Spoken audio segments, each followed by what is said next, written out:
go when it's convenient for her, not when it's, I guess that's effective. that's just, affecting the cars. so, we might go this week. Yeah, that's right. When it gets that temperature, I work on Tuesday, so especially up those mountains. I told her I'll take her this coming But weekend. he still take it on. But the Mini Cooper, will take care Mary of it. did say, Saturday, we started to go, said, well, Saturday night, she said, well, I'm glad you didn't come, because I Imagine you're serving a temperature. they give Betty away, I just don't have to come down to maybe Thursday or whatever, so But then you don't have hearts. Really? I don't keep up with that side of They the were family. done a week, 4th of July. You dressed for camp, John? So they can be on. Yeah, you probably. Mr. Bolton said that I'm here, I guess so. I'll make sure. 3 days to get 3 weeks. 2 days. And see what you do. From see a year or 2 days. Wow, that's a lot of time. Well, so, So I can do 2 and then I'll We be drive late at night. We drive. I had surgery. That's the third time I've asked. See ya. Did Jacob and them make it home last night? Yeah. Oh, okay. and then she can do she wants her. I just don't want to, maybe help her. That's 4 days. Go Friday. He'll be there. Go ahead. Go back home. So, yeah, sure. Debbie made it sound like he has a lot of responsibility. All right, well, I guess we'll go ahead and get started. Hope everybody had a good week. Get ready to start another week.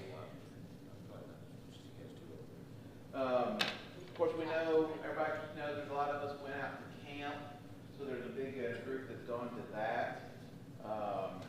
So you're stuck with me for this morning, and as Brandon and Randy are out. So what I'm planning on doing is I'll be filling in on the adult classes this morning and Wednesday night.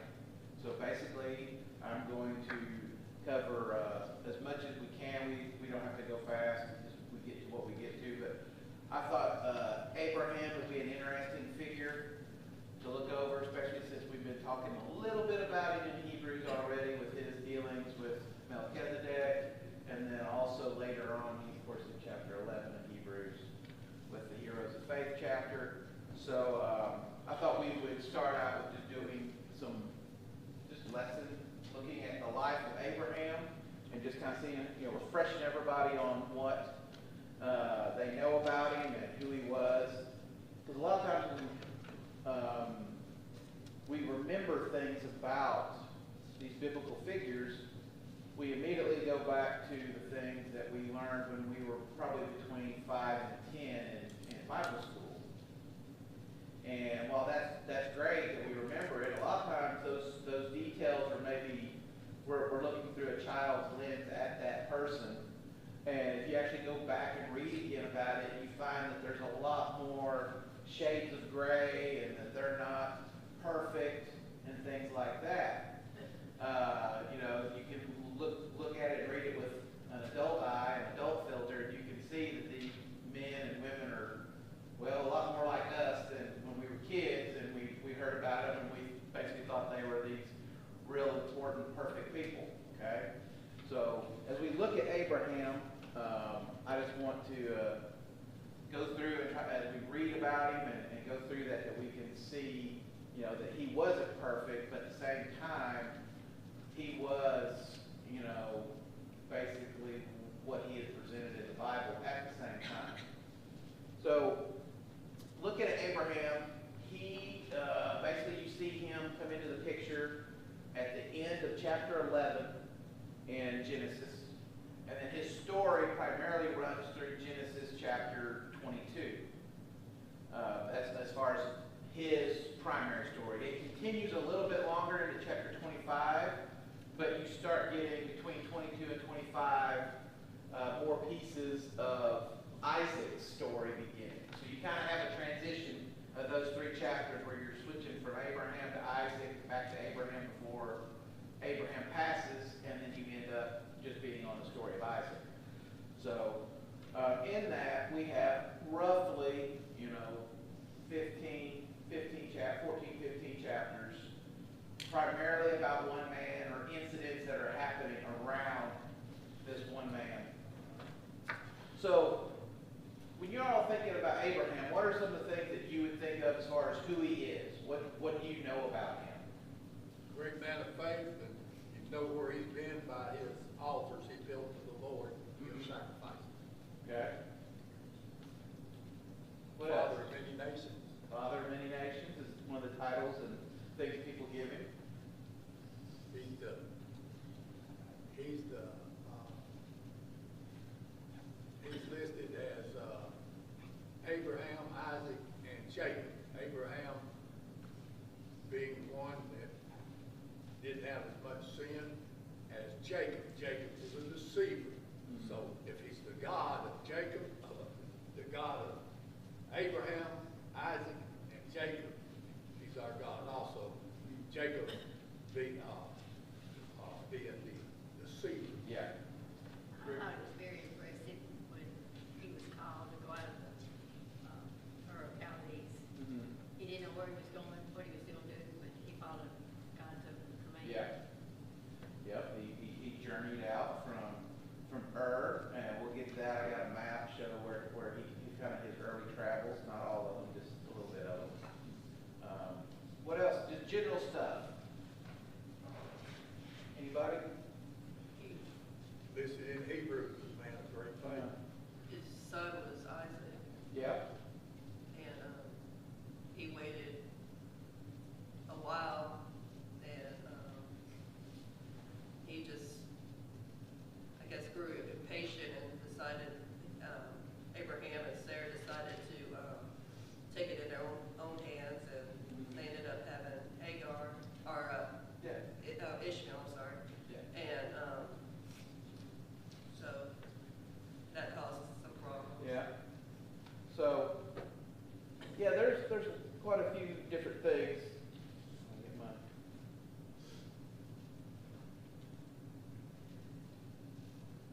Oh.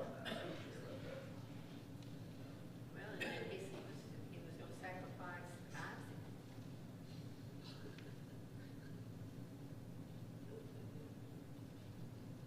There's one slideshow. That's all I want. Yes, he ends up.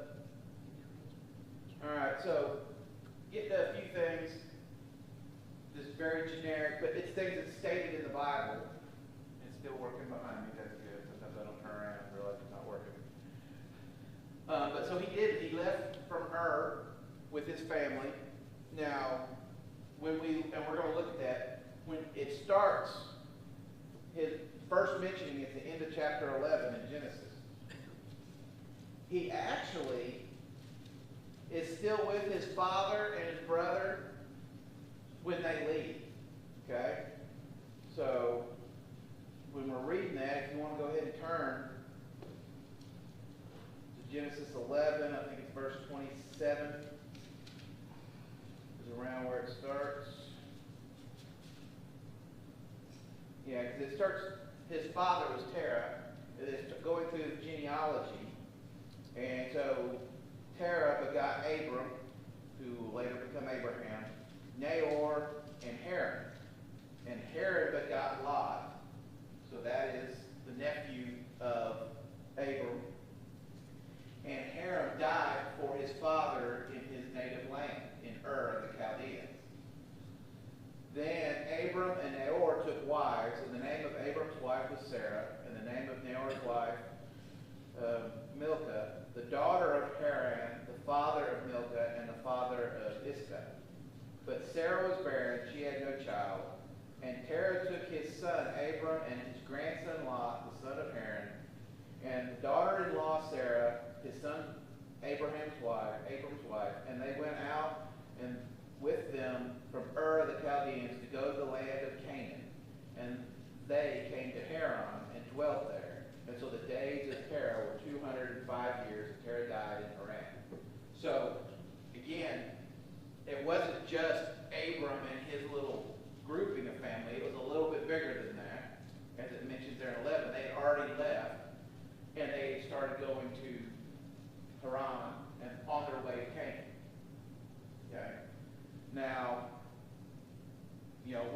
out here in a sec after we get off this slide, but, so that was one other thing. Abraham, I'm gonna go back and forth saying Abram and Abraham, they're the same guy, so please excuse me when I do that. Because right now he's still Abram. He's not had his name changed yet by God, but same guy. He's 75 years old when he leaves with his father. 75 years old. Now, they didn't have a lot of great traveling equipment and stuff like what we do. They didn't have cars and things like that. So that wouldn't be, I wouldn't think anybody would really want to be up for that long of a journey at 75 plus. I know I wouldn't be looking forward to it. Even probably now, especially riding camels or whatnot. Since I'm not 75. So we go back to thinking about him. He had to make that decision to go ahead and do that and go on this journey. Of course, we also know that he's the husband of Sarah, but he also, and we learn this later, he also has other wives than just Sarah. And they all come after 75 years old. So he basically marries Sarah at 75. We find out later Sarah's about 10 years younger. So Sarah's 65 when they get married.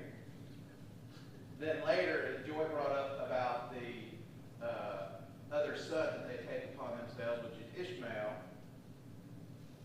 They go through all that. Sarah gives her handmaid to be Abram's wife to have a son because they still haven't had one, and they're getting close to 90 at that time. They're about 87 or so when that happens. So he has another wife, and then all the way after Sarah dies, at about, I think she's 127, she dies, he ends up with another wife, or at least that's what it's announced in the scriptures given. It's Keturah. So he ends up having 3 wives. Well, a lot of times when we think of remembering it, we don't remember Keturah. We remember the other 2 because there's certain stories and things like that. But it's only at the very end that he even mentions that. And so we forget about her. And then, of course, he's the father of Ishmael and Isaac. We always remember them because we have specific stories about what happened, the interactions. But he had 6 other children later with Keturah. So, again, not saying that's right or wrong or anything like that. We block that part out because it's not something that we do memorization or flashcards with our kids because those people are not involved in what? What were the Keturah and her offspring and all that? What were they not really going to, what were they not part of? What was that? The promise. So God's promise is all going to flow through Isaac. So we don't have that, the story, the narrative, how it's written and delivered through Moses as he's recording this. It's not focusing on that, so we get the detail just for historical sake, but we don't ever remember because they're really not of consequence to the overall story, which is pointing to Jesus later on. But it's good to know that there's some other aspects to these people. Because, quite frankly, I mean, if Sarah dies at 127, that's when Abraham's around 137. He dies at 175, so you have a whole nother 40-some years with this other woman as his wife, possibly. Doesn't get into too much detail her length of time, but just you figure he's got 40-some years there with that third wife and other children.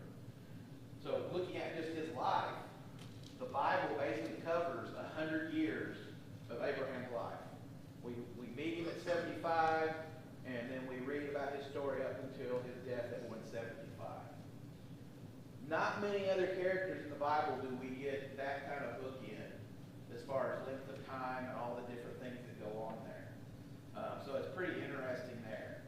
Another thing that we can note, Abraham is not only important to Christianity, of course he's very important to Judaism, as a lot of times when we read in the New Testament, who are they referring back to? They refer back to Abraham as their father of many nations, things like that. So they go back to Abraham, even in Judaism. He's also Islam. So in the religion of Islam, they also refer back to Abraham. Now, they treat him a little different, obviously. They don't treat it the same regard as Christianity, and they also twist how Judaism goes after and portrays Abram, because they want to put Abraham more as a prophet, because they're trying to point everything and turn it and point it to Muhammad, which is incorrect, but that is why they try to change the narrative a little bit about Abraham, and that he is not as prolific a figure in the Bible or as important. He's important to them, but they kind of downplay it because he doesn't point to Muhammad. He's just another lineage of prophets that along the way you get to him. But he is, mentioned and studied and important to him, which is something that we don't necessarily think about. We always kind of think that, well, he's ours and the Jews, but like I said, there's a couple of, but Islam being a totally different religion, kind of, they still have a claim to him. And then, of course, we have the other names that he's known as. He's the father of many nations. He's considered a friend of God. And then he's father of faith. That's kind of three big titles that are used either in the Bible or by scholars about how they identify. And a lot of them come from the Jews and how they identify with Abraham. So here's something that I wanted to show everybody. I thought this was interesting. So if this is an attempt by some people, some scholars, they try to lay out, and I did not show prior. It actually started from Adam and goes all the way through Abraham. But for this exercise that I was trying to point out, there's not really a point because everybody that was before the flood, they were already dead. So, but they've tried to lay out based on how the genealogies are put out in the Bible, people being born, people dying, about what time frame. So it's not exact, but it obviously gives you a little bit of frame. And you can see here, so Abraham was born, according to this, around 2008, and that's back in the BC time frame. So the numbers change a little bit. But he was born there. Well, Noah, according to this, would have died in 2006 years from the beginning. So he just missed overlapping with Noah. Not saying that they're in the same location ever, but he would just miss out on that. But Shem, who would have been on the ark, would still be alive during the lifetime of Abraham, possibly, depending on how that all worked out. So while these other individuals here that are the offspring of Shem, yeah, we don't get a lot of context on them other than that's what they are, and obviously through them there's some different kingdoms and things like that that may pop up and fade away. But you can look at that and see it would be possible, not saying it happened, the Bible doesn't report it or anything, but Abraham and Shem, somebody from the ark, could be on the planet at the same time because of the longer lifespans of those individuals still, even though they're dwindling. Think about that information transfer that could have happened or could be there. That's just something, a lot of times I know when I'm reading through the Bible, you kind of, once you get beyond that pre-flood days, and you get after the flood, you kind of start thinking more linear. And it's just kind of like, well, this person died, then here's this story. You don't ever think about any of these people necessarily being alive at the same time because their stories are so recorded, so disjointed. But it's just something that I thought was really interesting, that it's possible that Shem was still alive and that Abraham could have actually talked to somebody who was on the boat, maybe even helped build the boat, and before, when the world was wiped out back to 8 people. And then so that's a context of how close, and in time, I mean, if you look at it, you're about 500 years in between. So you actually have the flood happening, and you have Shem, of course, was alive before the flood started, but I didn't record that line on here. But you have only a couple hundred years between the flood and Abraham. So there's a lot of things. The world has changed, but there's a lot of world building going on while he is doing his travel from Ur, while he is going to Canaan, and even later when we see that he goes to Egypt. So there's a lot of things going on in the world, and it's only a couple hundred years after the flood wiped everything out. It's not necessarily thousands of years. It's not that far. So there's a lot of interesting stuff going on in the world at that time. That means there wasn't too many people then on Earth during this time? Well, And it would 200 mean there's not near as many as there, if the flood didn't happen, there's not near as many as if the flood had never happened. If the flood never happened, you'd think, you know, it would just keep exponentially kind of going up.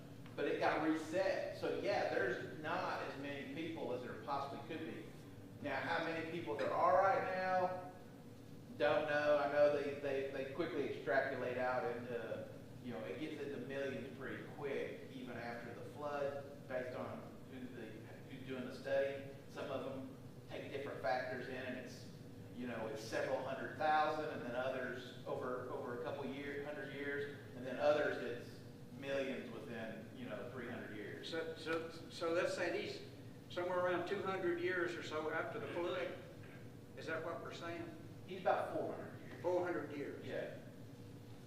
So the population of what it You're was still saying- you're in probably a low single digit millions probably, just guesswork. But it's an exponential curve. I mean, it's exploding as we during his time and forward. It's continuing to explode as far as number of people. So he probably knew all about the flood if Shem was still alive when he was alive. So Yeah, that's the other thing. You would think stuff like that would, as we know how we interact with people, if they're still alive and they're such a big event, people know about them and they're still in discussion and then maybe they fade a little bit and then they die, and then what happens? At least in our day, news about them explodes again. Oh, this person, you know, that did this, they passed away, and everybody kind of remembers about them, and then they fade away again. But, you know, he's still alive here, so there's still, you know, people. first-hand knowledge of it. Yeah. The Earth is probably still recovering from the flood at that point. Just a Exactly. couple hundred years. It'd take a long time for all that water. Well, you think about a lot of things, the water receding and all that, but think about trees and stuff like that. We have fast-growing trees, we have slow-growing trees. You know, most of the trees would have been destroyed, things like that. So when you think about reading the tree rings and stuff like that, you're not going to have giant old trees like what we have now. You still have trees that are 400 years old, but we have some trees that they'll cut down, you know, can't reach around them, and they're, you know, 1,000 years old. So that kind of stuff, I would assume, I'm sure, would not be plentiful or even around. So your landscape and things like that would be different. And then you get into, you know, your populations of animals and stuff like that, how they reconfigured to the new environment. All that's still ongoing and kind of tapering off by the time Abram's there. But the world's still relatively new if you think about it, from Abraham starting his travels. You know, it rained for 40 days and 40 nights. So Right. the water was on the earth for 150 days. So you subtract those 40 as it receded. So it took 110 days to recede. They were in the boat for about a year before they were in the boat for about a year between water going up and water receding, and then being able to get out on land. It was like right around a year, 300 and some days. So you think about all that went on, and we know what water does to landscapes, what it does to vegetation. So a lot of things have radically changed, and then 400, 500 years later, Abram's walking around. He's still, you know, dealing with, not that he knows of it in that sense, but he didn't know what was before. But he possibly could talk to Shem and some of the other people that would be like, hey, this was what it used to be like, you know. So that'd be pretty interesting. Now, let's see how well this, all right, I think, can you all see that somewhat?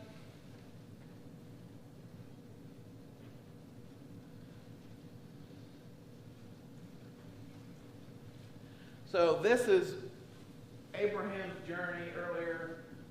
And so here's a map, of course, here's the Mediterranean. Here's Egypt and the Nile. There we are, Memphis. No, not really, but this third version. And then over here is Ur. So Ur is all the way over here. It's actually further east than Babylon.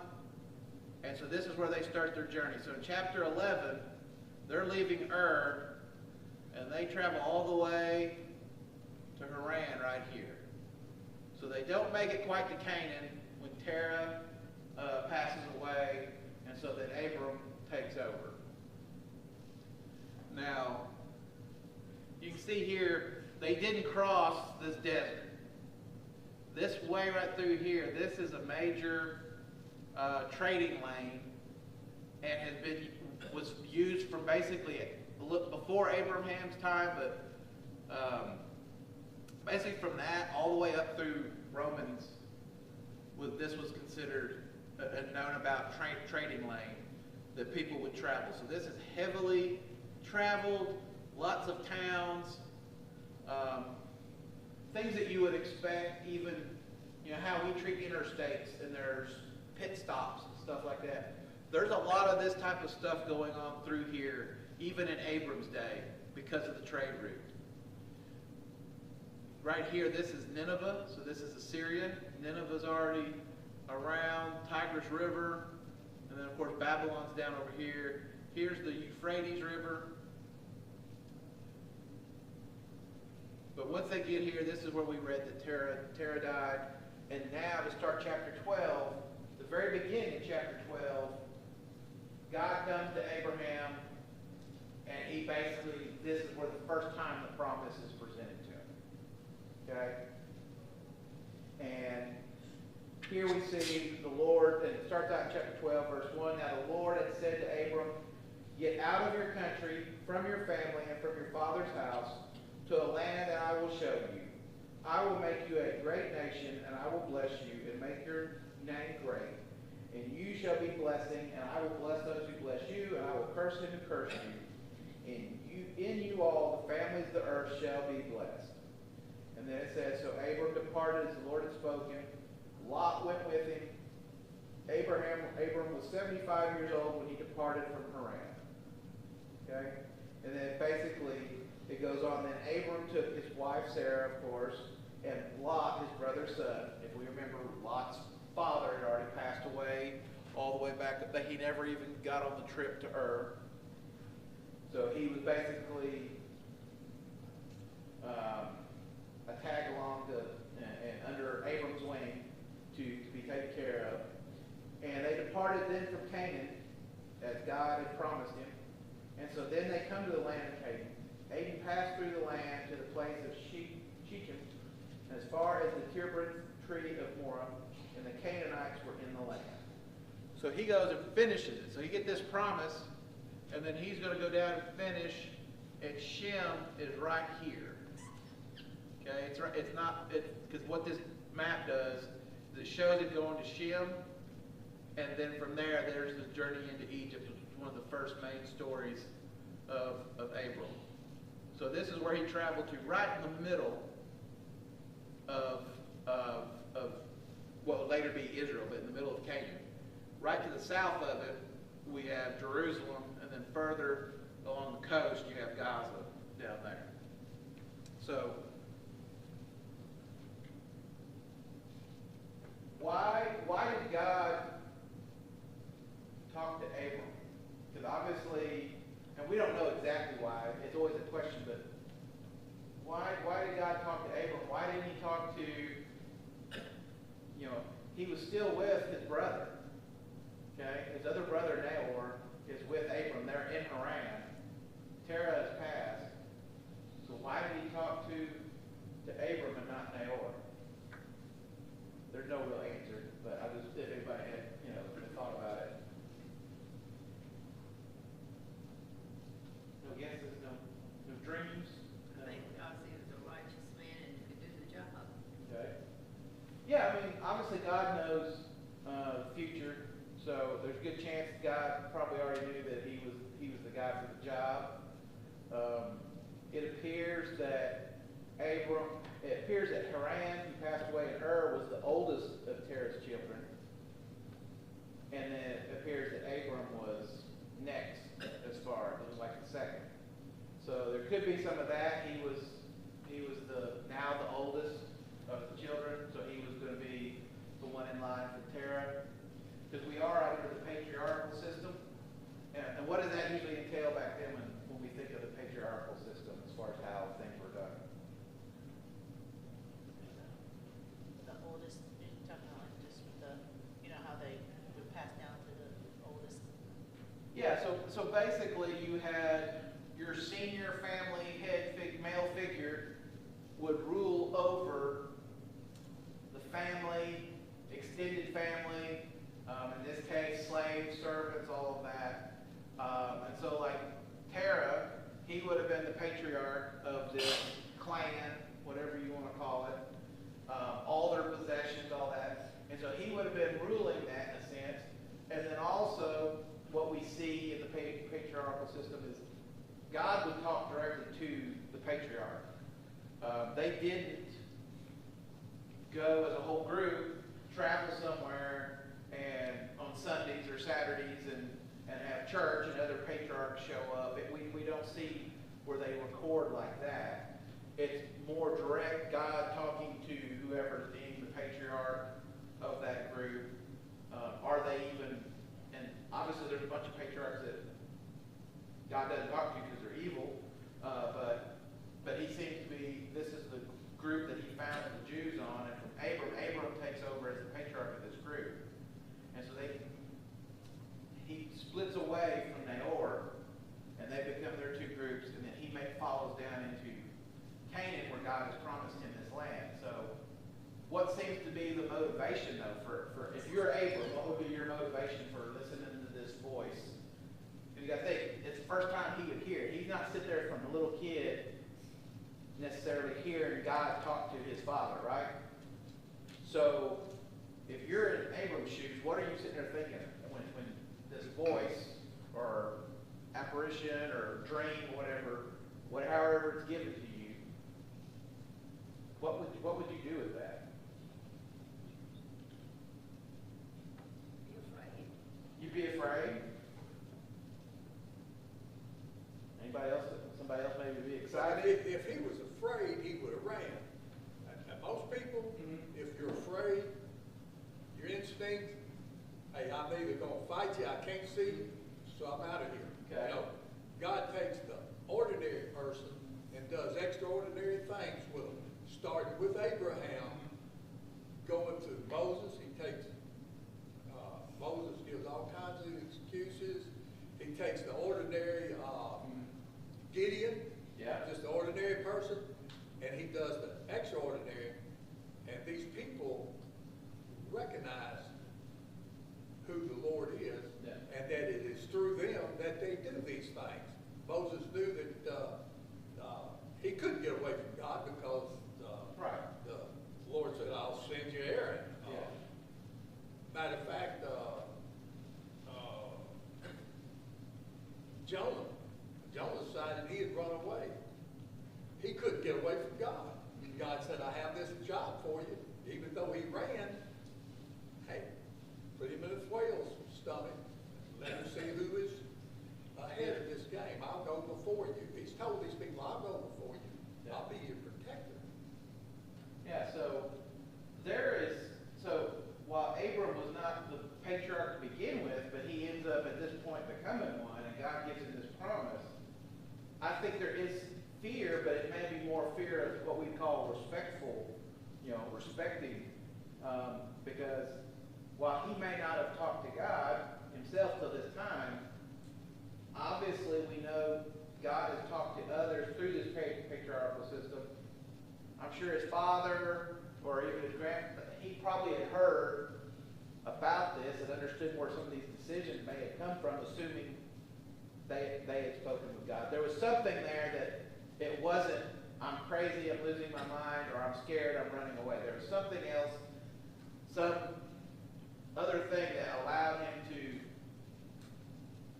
believe and have that faith that he wasn't, like I said, he wasn't crazy, that this God was real, and this God was going to do what he said, and he was going to go with him. Don't you think we do that today? And we do. We But it's also know there's somebody out there, and that's just why we're here. It's not just for them, it's for us also. Yeah. So, And it's by faith, I reckon it's by faith, hey, we don't question God. We try our best to do what he would have us to do. And it's apparent that Abraham knew that there was somebody. yes, there was something. That there's something there. Hey, I'm gonna grab hold to it. I'll try it. Yep. Yeah, like I said, there's some little inkling, like I said, that maybe it's not in the text a little bit, but there was some gaps in there that obviously we don't meet Abraham until he's 75. So there's other things that could have happened. They obviously don't matter to the overall story, or it would have been recorded. But he's lived already 75 years. He's not a child, and he has experienced things, and he's experienced life. He's experienced some sort of, religion, whether it's through his father leading their group or whatever. There's some other experience that is making him connect